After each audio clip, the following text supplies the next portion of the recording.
नमस्कार, मेरा नाम है डॉक्टर रुद्रमन और मैं हूं आपका जानकार दंतकार। ओरल हेल्थ चैनल के माध्यम से आज हम बात करेंगे कि पेरियोडोंटिस यानी कि मसूड़ों के विशेषज्ञ मसूड़ों की जो आपकी प्रॉब्लम होती है, इसको हम बोलते हैं पेरियोडोंटाइटिस यानी पायरिया की तीव्रता को कैसे भांपते हैं। तो शुरू करें।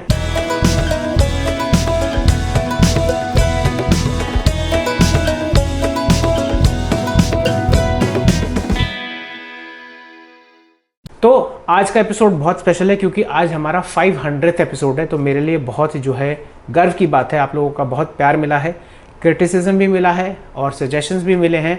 तो मैं आप लोगों का बहुत आभारी हूं और मैं आपके समक्ष नतमस्तक हूं कि हमने 500 एपिसोड्स की कड़ियां जो हैं पूरी तरीके से ख़त्म कर दी हैं और हम आगे जो है और एपिसोड्स बनाते रहेंगे आपके लिए। तो आज का एपिसोड है कि अगर आपको पायरिया की समस्या के लक्षण है या आपको एक तरीके का जो है आपको शक है कि आपको पायरिया है, तो एक पायरिया का विशेषज्ञ यानी कि मसूड़ों का विशेषज्ञ क्या क्या चीज़ें करता है, जब आपसे परामर्श करता है तो उसको कौन से संसाधन यूज़ करने पड़ते हैं ताकि उससे हमें पुष्टिकरण मिल जाए कि आपको पायरिया है और उस पायरिया की तीव्रता कितनी है। जैसे मैंने आपको बताया कि आप जो है अगर आप एक मरीज़ हैं यानी कि जिसको लक्षण हो सकते हैं, तो लक्षण क्या होते हैं पायरिया के, हम बात करते हैं पायरिया के लक्षण होते हैं जैसे कि दांतों में खाना फंसना, मसूड़ों से खून आना, मसूड़ों में जो है आपका जो है स्वेलिंग हो जाना, कोई तरीके की फाउल स्मेल आना। अगर आपको लगता है आपके दांत धीरे धीरे हिलने लगे हैं या दांतों के बीच में गैप आ गया है, तो ये भी पायरिया का लक्षण हो सकता है।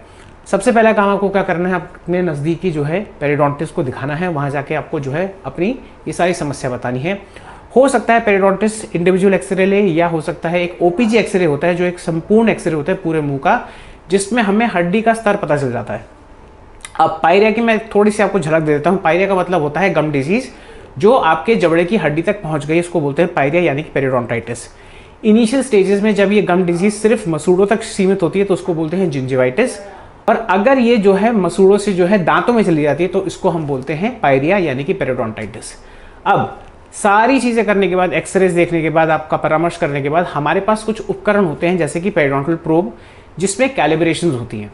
अब ये जो कैलिब्रेशंस होती हैं प्रोब में, ये यूजुअली जो है बहुत सारे टाइप के प्रोब्स होते हैं, लेकिन UNC 15 करके एक प्रोब होता है जिसमें जो है 15 mm की कैलिब्रेशंस होती हैं 1-1 mm दूर। इसका तात्पर्य क्या है कि आपके मसूड़ों की जो नॉर्मल हेल्थ है उसमें मसूड़ों की जो गहराई होती है, एक जिंजाइवल सल्कस करके चीज़ होती है, यानी कि आपके मसूड़े और दांत के बीच में एक गैप होता है, एक ट्रेंच होती है जो 3 mm तक नॉर्मल उसकी डेप्थ होती है। यानी कि 3 mm तक अगर आप नॉर्मल तरीके से ब्रश करेंगे तो वो उस 3 mm में घुस के जो है आपकी सफाई कर देगा और आपको जो है पायरिया से जो है सुरक्षित रखेगा। लेकिन बहुत बार ऐसा होता है फॉर वॉट एवर रीजन्स, कोई मेडिकल डिजीज हो गई या आपसे जो है ओरल हाइजीन ठीक से मेंटेन नहीं हो पाई या दांत आड़े तिरछे हैं जिसकी वजह से वहाँ खाना फंस गया है और इन्फेक्शन की वजह से वहाँ पायरिया बढ़ जाता है, तो इनकी जो गहराई है, जो मसूड़ों की गहराई वो बढ़ जाती है, जिसको हम बोलते हैं पॉकेट डेप्थ।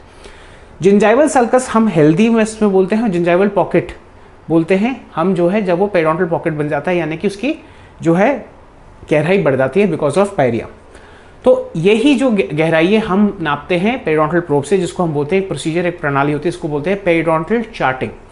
पेरियोडोंटल चार्टिंग का मतलब ये है हम लोकल एनेस्थीसिया में जो है आपकी जो है चार्टिंग करते हैं। हो सकता है ये बेसलाइन पे ही हम कर दें, यानी कि जो है आपके फर्स्ट विजिट में ही देख लें। हो सकता है बहुत सारे डिपॉजिट इतने ज़्यादा कि वो प्रोब घुसे ना, यानी कि टार्टर इतना ज़्यादा कि आपके मसूड़ में घुसे ना, हो सकता है दर्द हो, इन्फ्लेमेशन हो।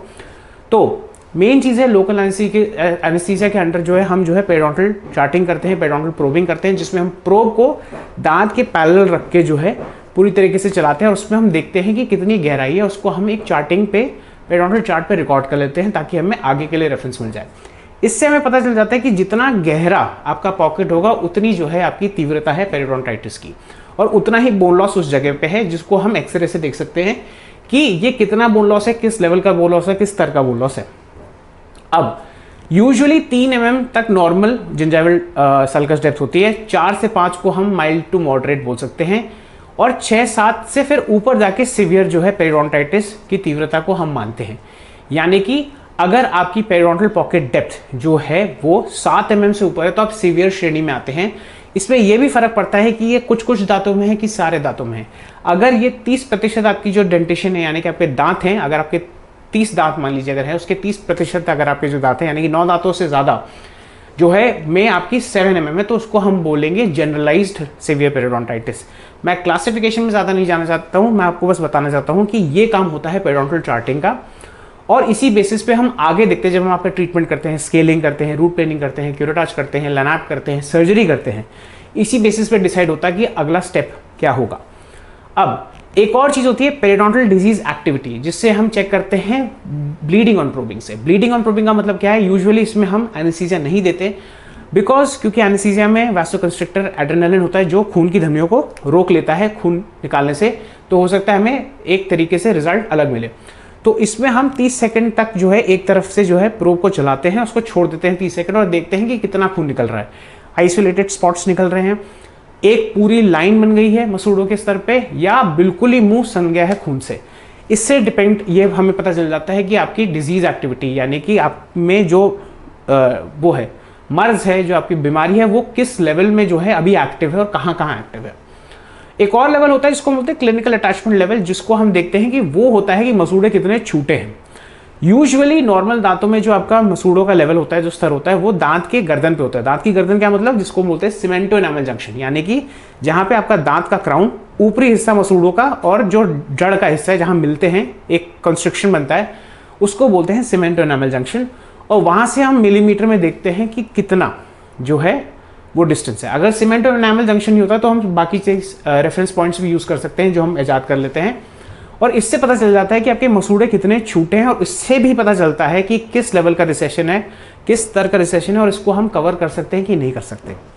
तो ये कुछ टेस्ट हैं जो हम यूज करते हैं। उसके बाद और भी टेस्ट होते हैं जो हम अपने एंड से देखते हैं, बट आपकी जानकारी के लिए ये बहुत है कि आपको समझना है कि पेरिडोंटल चार्टिंग क्यों की जाती है। उसके बेसिस पे डिसाइड होता है कि सर्जरी होगी, कि लैनाप होगा, कि आपकी नॉन सर्जिकल थेरेपी होगी।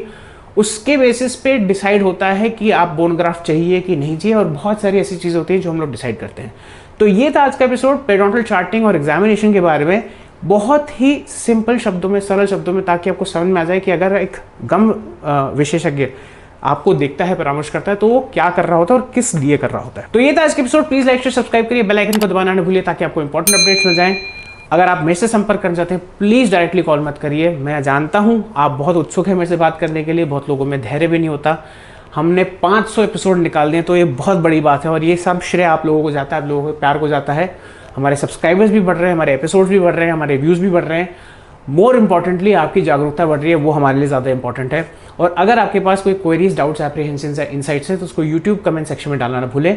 और अगर आप मेरे से संपर्क करना चाहते हैं, ये मेरे सोशल मीडिया हैंडल्स, अपना नाम, अपना स्थान, अपनी मौखिक समस्या का वर्णन करते हुए मुझे मैसेज डालिए, जिसका मैं 2-3 दिन में रिप्लाई करूंगा, और उसके बाद हम वार्तालाप करेंगे। और हो सकता है अगर हमें मिलना हो या टेली कंसल्ट करना हो तो हम वो भी कर सकते हैं।